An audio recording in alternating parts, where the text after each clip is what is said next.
Assalamualaikum dan hai semua, welcome to Nas Winchester. Nas nak ucapkan ribuan terima kasih kepada semua yang telah menyokong channel Nas Winchester. Dan tak boleh lupa juga Nas nak mengucapkan selamat Hari Raya Aidilfitri kepada semua.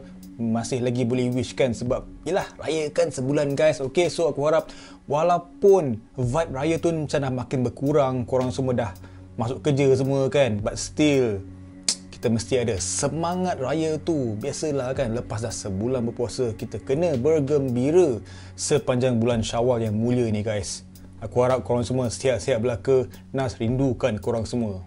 Hehe. Jadi kita kembali lagi dalam segmen Seram Kliwon pada malam ni. Okey, dan Alhamdulillah Nas dapat lagi satu kiriman cerita seram oleh salah seorang subscriber Nas Winchester, di mana kisah ini kan memang agak menyedihkan, di mana pengirim kita ni yang bernama Ayu kan telah menceritakan tentang pengalaman keluarganya telah terkena buatan orang guys. Okey, dan perbuatan orang ni kan semuanya adalah gara-gara sifat dendam ke atas keluarga dia guys. Memang menyedihkan bila ada perkara-perkara yang macam ni yang masih lagi berlaku dekat semua orang kan, siapa-siapa lah kan. Memang aku pun tak tahulah guys, Nas pun jam juga guys. Okay, and memang agak menyedihkan tentang apa yang telah dilalui oleh keluarga Ayu, terutama sekali kepada Ayu.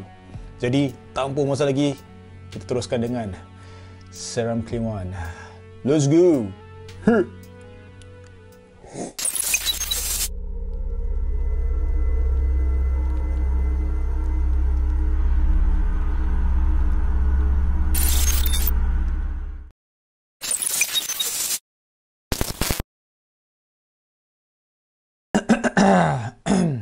Kisah ini berlaku pada 15 tahun yang lalu guys, okey? Dan cerita ni telah pun membongkarkan sejarah dan juga dendam kesumat dalam keluarga Ayu yang dikenali sebagai keluarga yang begitu diidamkan oleh kebanyakan orang ataupun para-para keluarga, di mana ibu bapa si Ayu ni merupakan pasangan usahawan yang begitu berjaya daripada muda sehinggalah sekarang. Adapun sehinggalah pada waktu si Ayu ni ceritakan ataupun tuliskan cerita ni untuk Nas Winchester lah, keluarga Ayu ni memang begitu bahagia di mata orang ramai tau. Okay? Dan dikatakan ibu bapa Ayu ni adalah pasangan yang begitu secocok.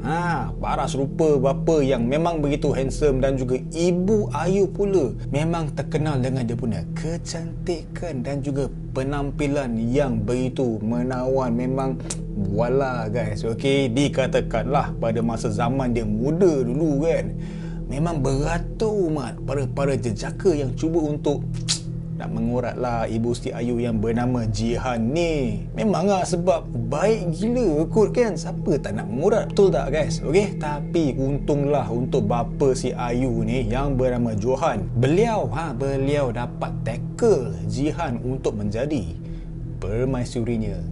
Amboi. Jadi untuk kisah yang dikirimkan ni guys, semua dia bermula ketika Ayu ni dia telah menyambung pengajian dia sebuah institusi pengajian tinggi di utara tanah air, okey, ataupun dekat Malaysia lah.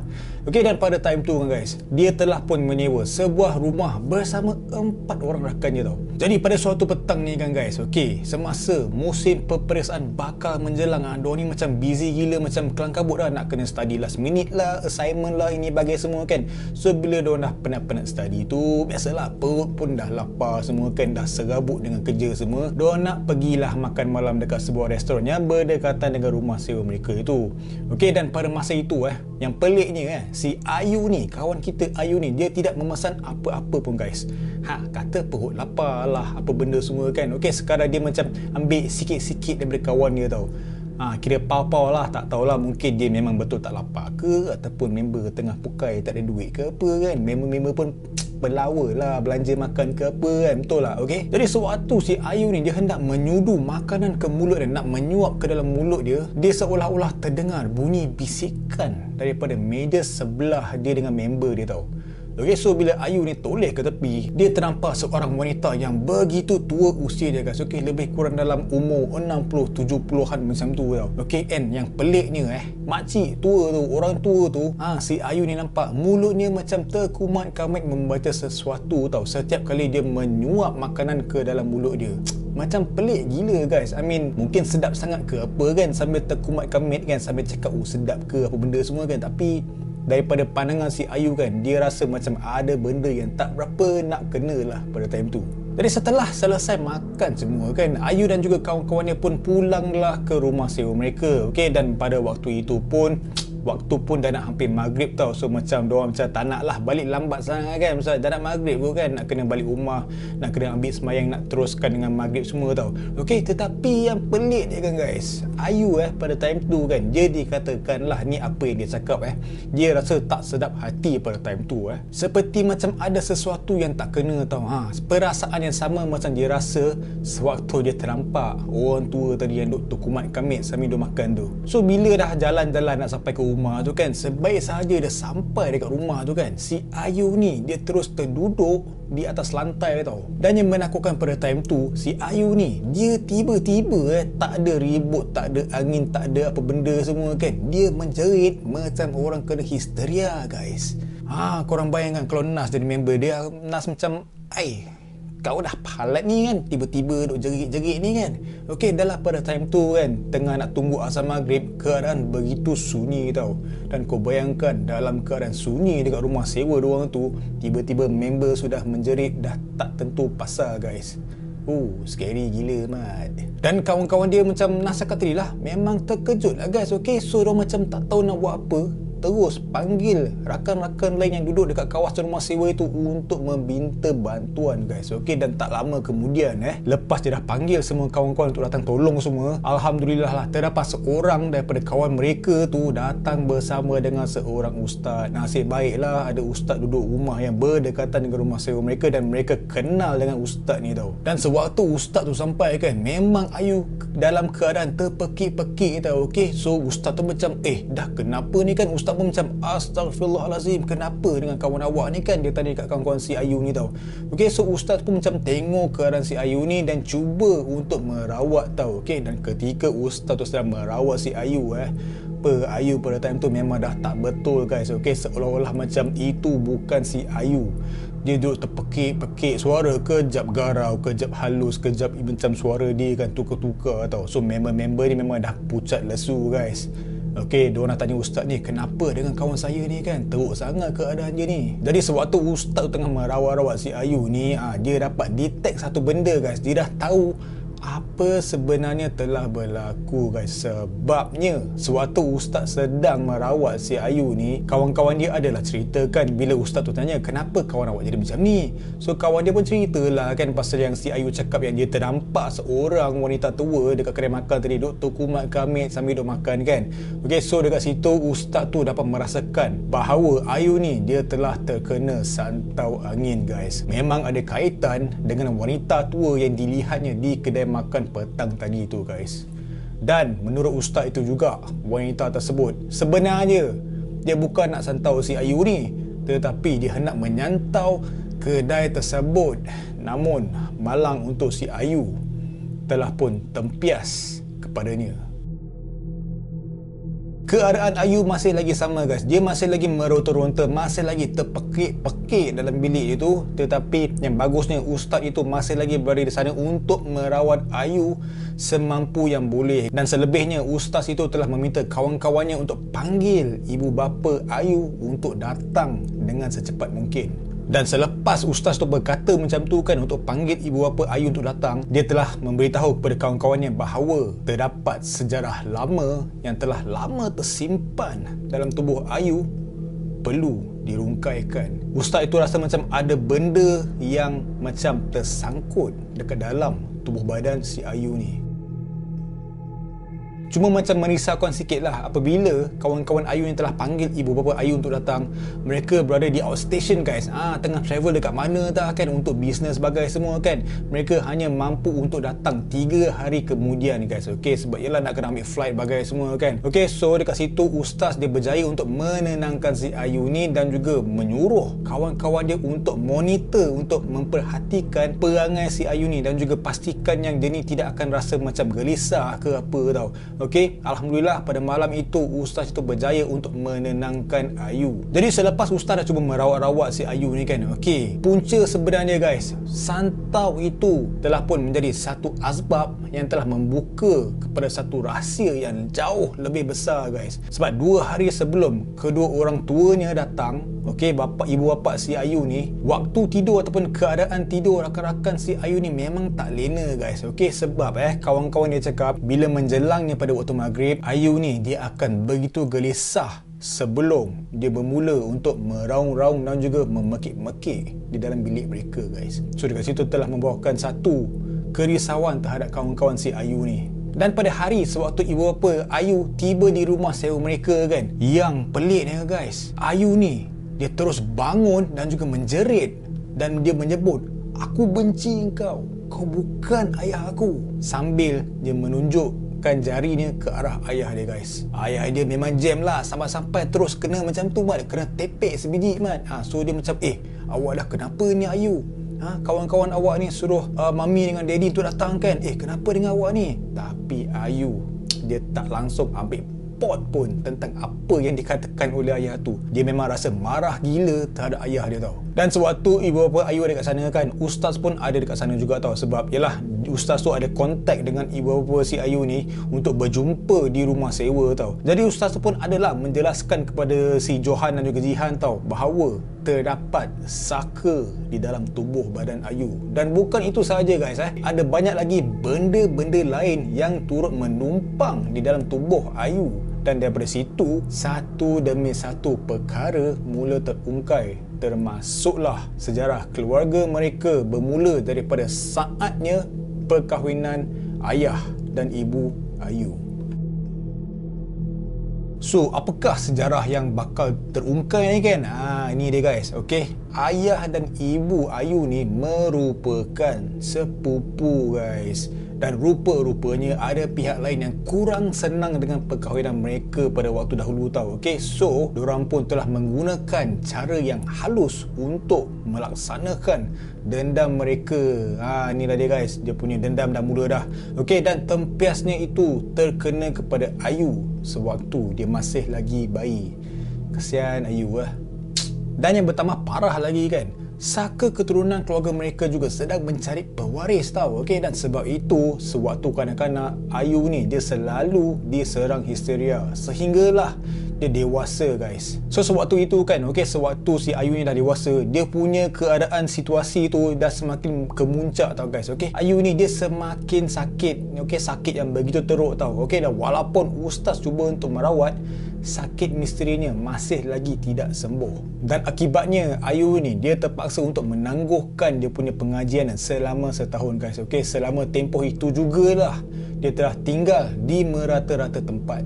Jadi sewaktu Ayu terpaksa untuk tinggal di merata tempat kan, Ayu ni dia lebih banyak berkurung dan juga menangis mengenangkan dia punya masa hadapannya yang dirasakan begitu gelap tau. Okey, sebab bagi Ayu ni kan, setahun tu bukannya sekejap guys. Okey, memang lama gila tau. Okey, lagi-lagi macam kawan-kawan dia pula sudah pun dah masuk ke tahun akhir pengajian dia tau. Okey, semua member dia tengah semak-semak pasal final exam lah, final assignment itu bagai semua kan, tapi dia terpaksa melalui satu pengalaman yang begitu tidak menyenangkan tau. Dan yang lagi fruskan untuk si Ayu ni, dia macam tersangkut lah di pertengahan jalan dalam pengajian dia. Memang kesian dia ni. So disebabkan Ayu ni rasa tertekan kan, jadi memang tak nak makan lah, tak nak berbual, tak nak buat kawan tau. Okey, so ayah ni kemudian memanggil seorang lagi pengamal perubatan Islam ke rumah mereka, dan ustaz itu bernama Farid. So bila ustaz Farid datang ke rumah mereka kan, ustaz ni pun telah geledah seluruh kawasan rumah mereka tau. Okey, dan dekat situ ia telah membawa kepada satu penemuan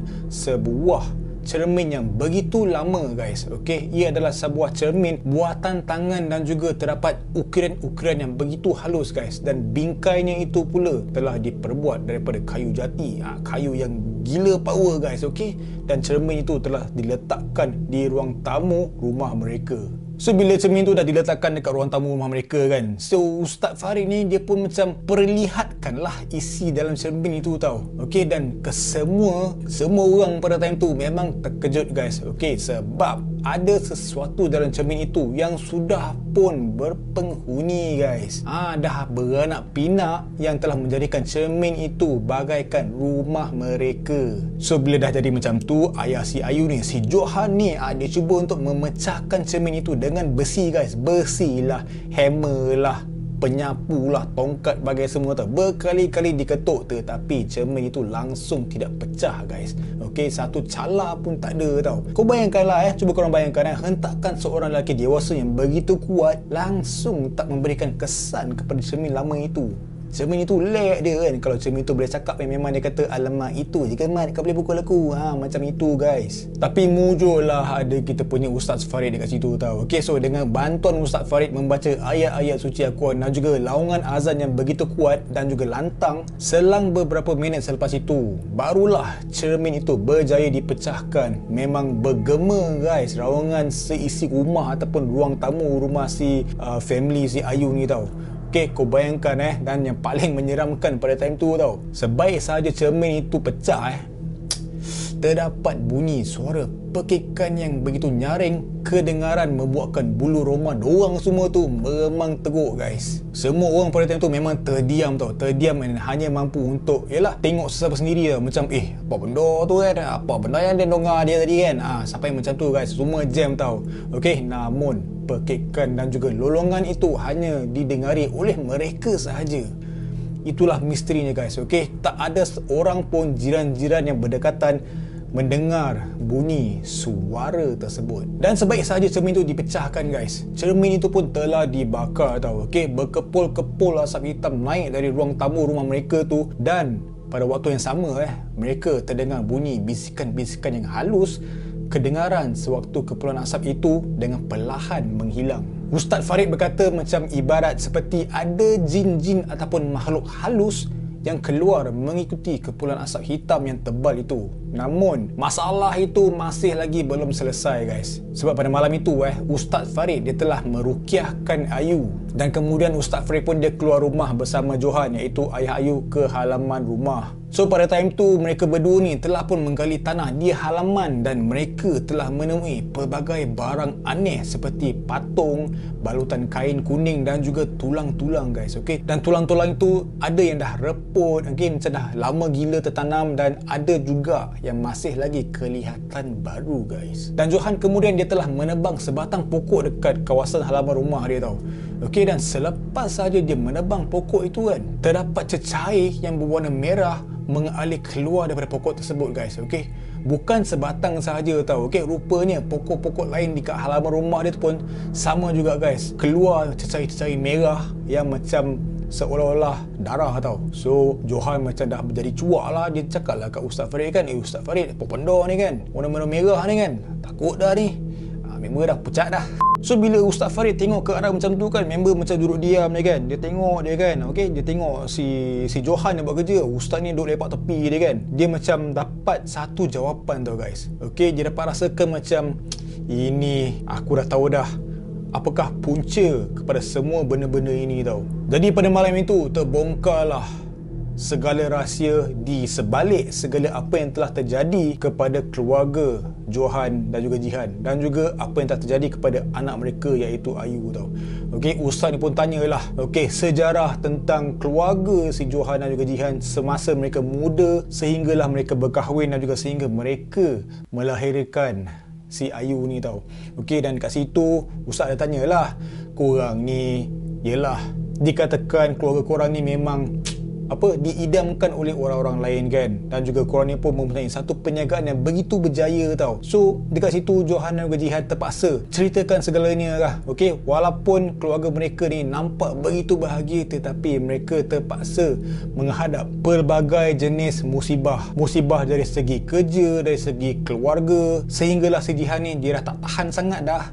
Dia pun telah membongkarkan segalanya kepada Ustaz Farid. Jadi kat situ terbongkar di mana terdapat seorang lelaki yang bernama Nasir yang dahulu menggilai ibu Ayu hingga sanggup menyakiti keluarga mereka.